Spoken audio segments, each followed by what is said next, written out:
That was a Boss SD-1. Aside from the Tube Screamer, the SD-1 is probably the most successful overdrive pedal of all time. What's interesting about that is that the SD-1 is basically a Tube Screamer. They're almost the exact same pedal. The big difference is that the SD-1 has asymmetrical clipping, whereas the Tube Screamer has symmetrical clipping. Long story short, what that means is that the Tube Screamer is going to have a slightly smoother sound than what an SD-1 will. It's your standard 3-pot overdrive of volume, tone and gain, and it's got a very similar EQ curve to a Tube Screamer. However, I find the SD-1 to be a little bit brighter, a little bit more brash, and a little bit more obnoxious in general.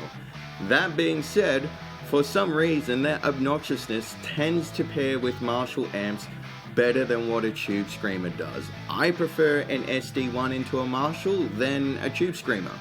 Overall, do I still prefer Tube Screamers? Yeah. But an SD-1 is 60 bucks.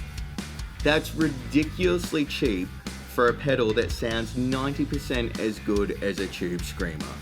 Like, if I was doing a gig and my super fancy overdrive pedal died and I needed a pedal that night to get me through the show, I absolutely would go out, buy an SD-1 for 60 bucks and get through the show that way.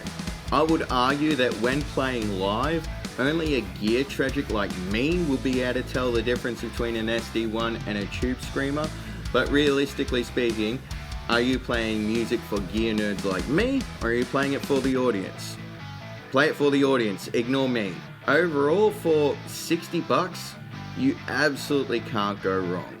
I think it's an exaggeration to say it's the best choice, but at the same time, it's never going to be the wrong choice. It's always going to work no matter what you throw at it. You could do significantly worse than running an SD-1, and for 60 bucks, it's great, go for it.